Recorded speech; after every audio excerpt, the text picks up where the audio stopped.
Assalamualaikum warahmatullahi wabarakatuh. Waalaikumsalam. Selamat berjumpa kembali di podcast Bapakes Semarang. Alhamdulillah pada sore hari ini kita kedatangan tamu yang sengaja berkunjung ke Bapakes Semarang ini dalam rangka studi banding rencananya Pak ya, untuk pembangunan gedung Bapakes di Kalimantan Utara. Dan kita telah hadir Bapak Haji Arif Rahman dari Dinas Kesehatan Kaltara, dan kebetulan beliau adalah Sekretaris Dinas Kesehatan ya Pak ya. Dan alhamdulillah sebagaimana kita ketahui di dalam Undang-Undang Nomor 5 Tahun 2014 ada salah satu kewajiban pemerintah adalah untuk meningkatkan kompetensi ASN.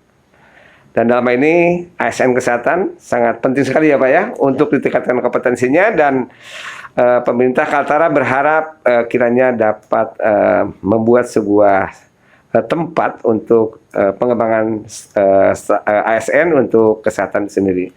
Nah, pertanyaan atau diskusi atau bincang-bincang sore hari ini adalah kira-kira apa sih latar belakang Bapak ke Semarang? Apakah sesuai dengan yang saya sampaikan tadi atau gimana? Silakan Pak. Terima kasih Pak Asep Jainal. Pada kesempatan ini mungkin saya tadi sudah dijelaskan, saya Arif Rahman, saya Sekretaris Dinas Kesehatan Provinsi Kalimantan Utara.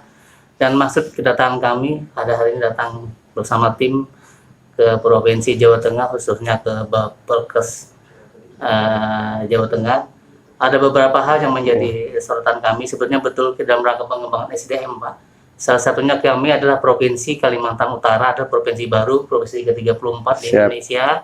Dan kami juga selain rekrutmen tenaga-tenaga baru, juga kita membangun sarana dan prasarana kesehatan di provinsi kami. Dan salah satunya adalah kita akan merencanakan pembangunan sebuah Bapelkes.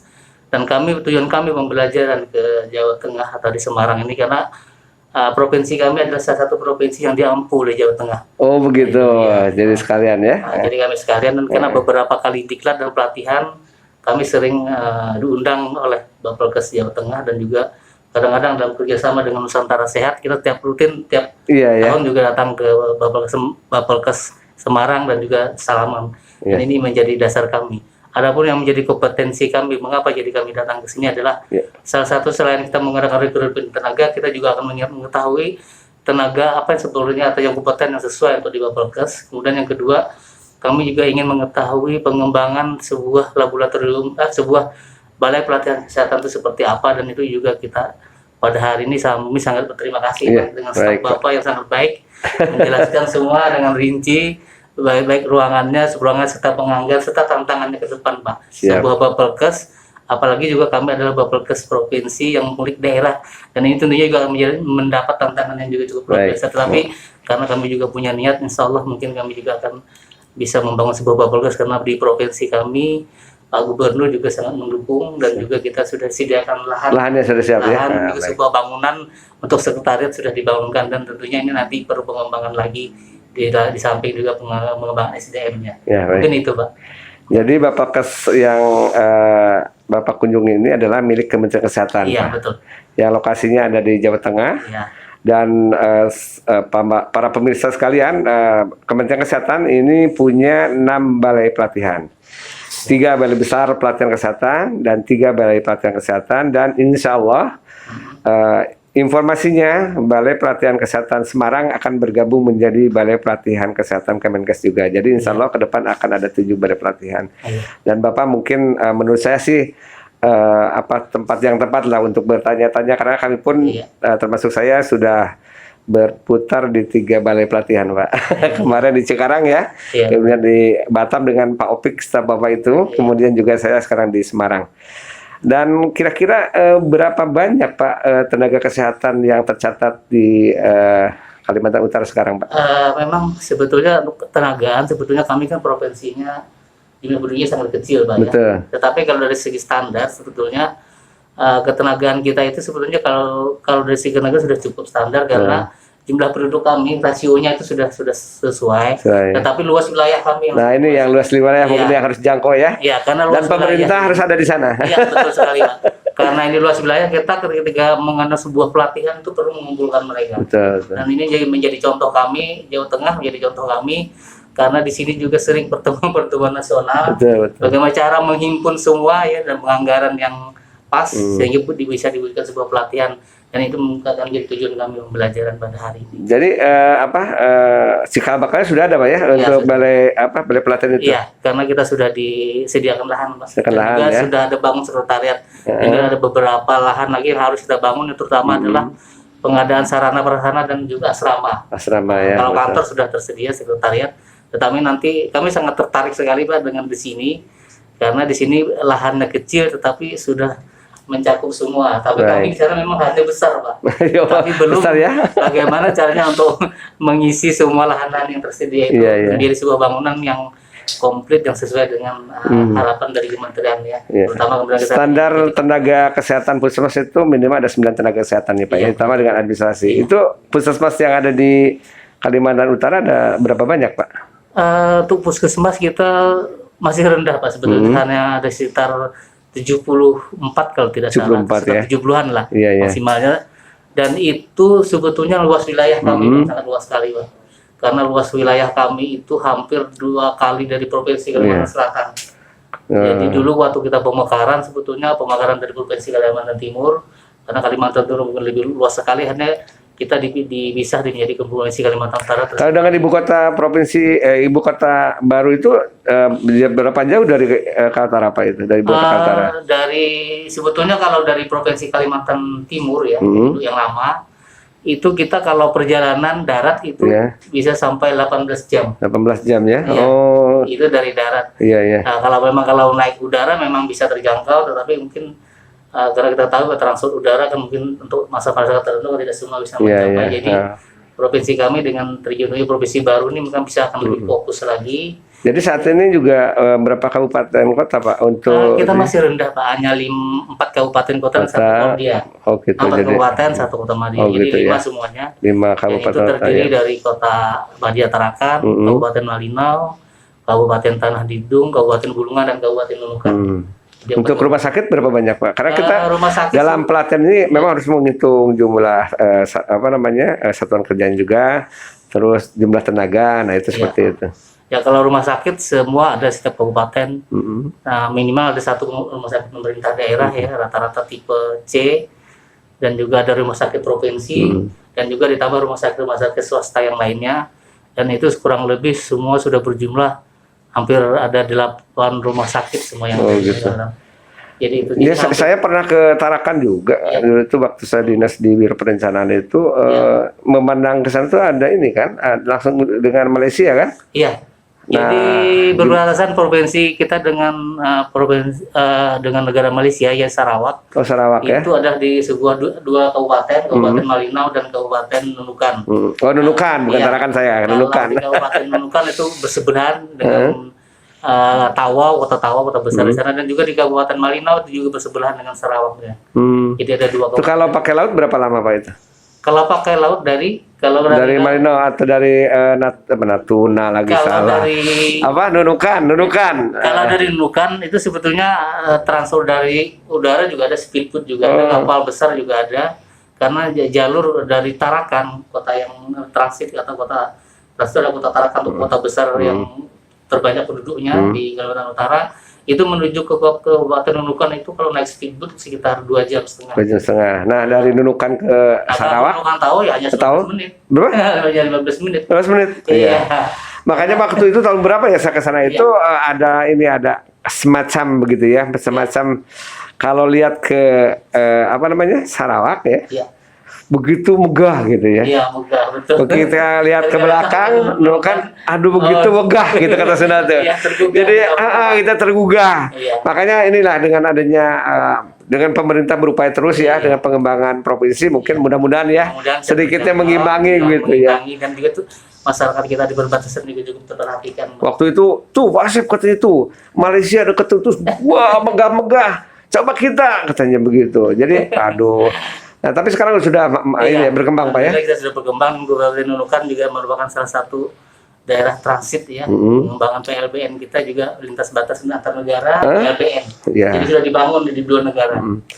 Ini maksud saya apa antar negaranya kesibukannya gimana Pak hari-hari sekarang? Wah, sangat luar biasa Pak, karena mungkin kita ketahui bahwa perbatasan hanya dibatasi. Maksudnya mobilitas lah, mobilitas. Iya, itu tinggi, sekarang tinggi ya? Iya. Nah, sekarang level berapa Pak? Kenapa? Nunukan level berapa? Tarakan level Sekarang berapa? Kita sudah berada di level 2. Level 2. Level 2. Terus sempat level 4 juga kan? Sempat pernah level 4. Iya, nah itu karena pertanyaan saya itu memang mobilitas tinggi itu dengan antar negara itu yang agak karena berat Malaysia juga. juga sudah di lockdown Pak. Iya, sekarang lockdown kan Pak. Lockdown nasional. Iya. Jadi antar negara kita dengan mereka juga sangat hati-hati. Nah itulah makanya ini dengan COVID itu jadi pembelajaran ya buat kita semua. Iya. Dan sistem pemerintah dengan PPKM pun saya lihat tuh bagus sekali Pak. Iya. Karena ada kekhawatiran ya, ada kalau menurut Presiden sekarang gitu ya, ada 105 kabupaten kota sudah naik lagi COVID-nya nih. Iya, seperti itu. Jadi dengan mencegah Nah kalau dari 5 kabupaten kota COVID-nya yang paling cukup lama turunnya mana tuh? sekarang sudah turun semuanya dari zona kuning kita ya. Kabupaten induk ya apa kalau ibu kota provinsinya. Oh gitu, ibu kota provinsi. Selor ya.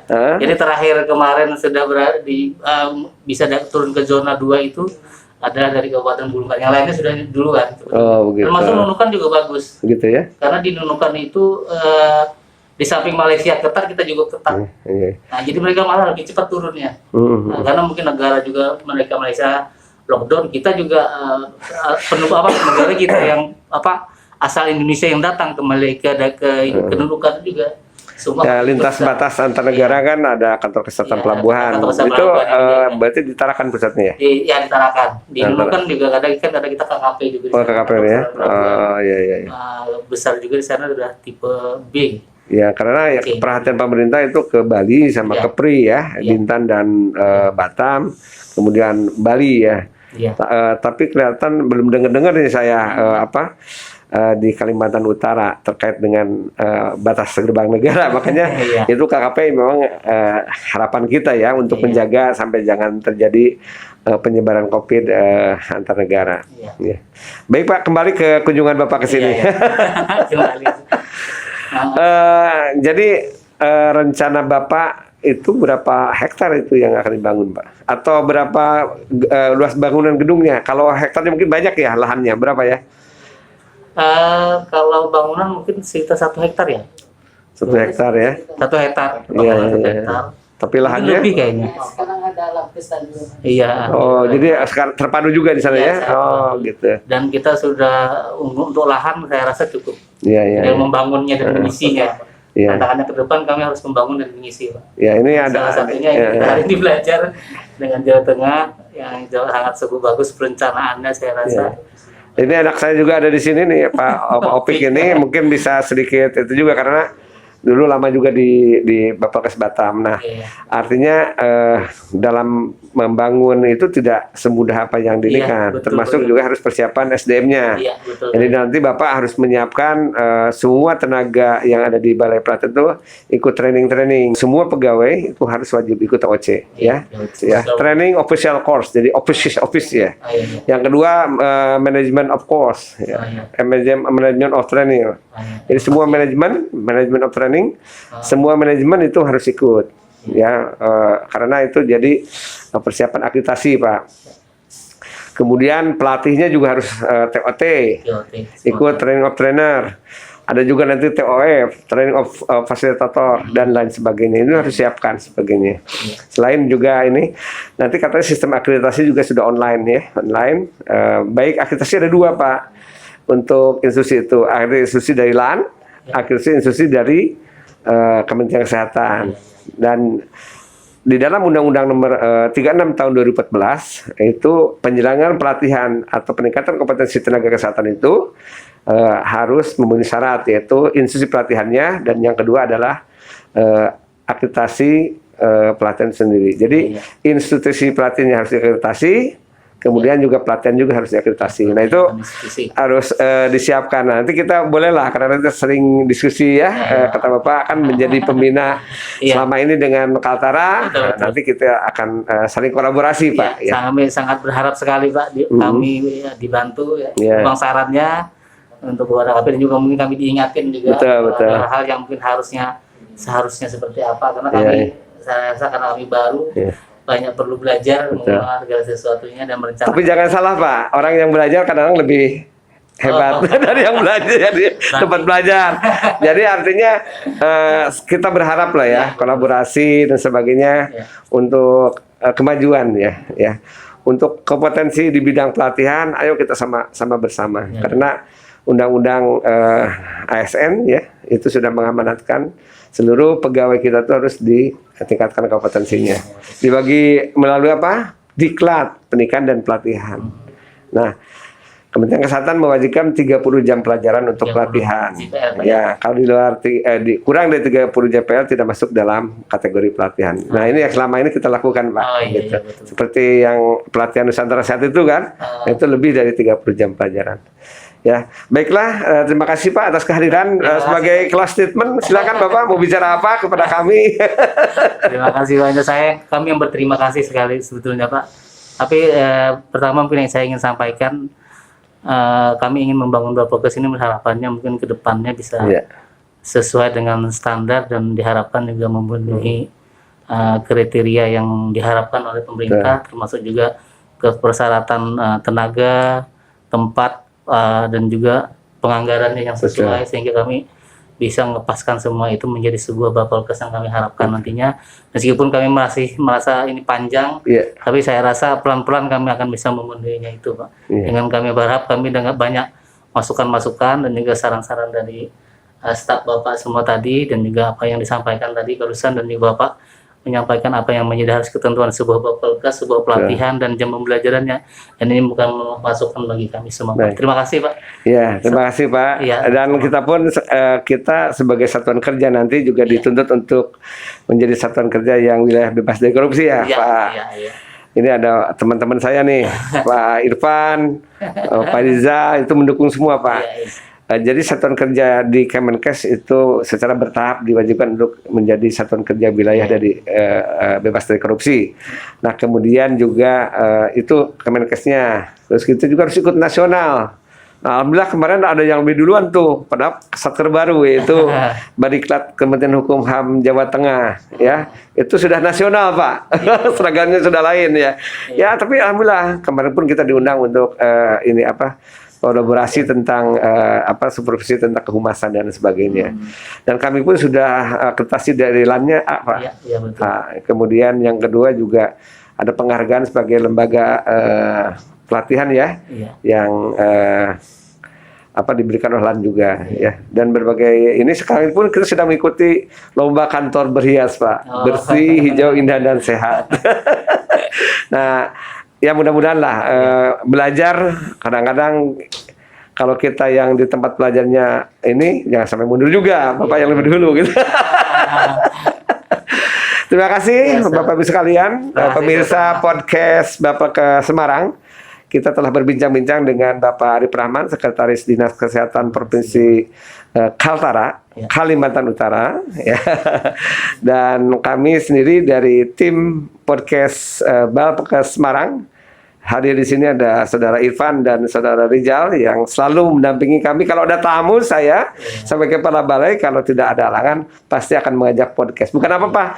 Zaman sekarang, zaman revolusi industri 4.0 ditambah COVID, sekarang itu semuanya serba daring. Iya. Semuanya serba podcast, semuanya serba media sosial. Iya. Jadi kita jangan kalah, betul kan? Terima kasih. Ya, Moto kami adalah siapa Pak? Moto kami Bapak ke Semarang bersama kita bisa, ya berinovasi, inovatif, santun dan handal. Terima kasih. Wassalamualaikum warahmatullahi wabarakatuh. Waalaikumsalam.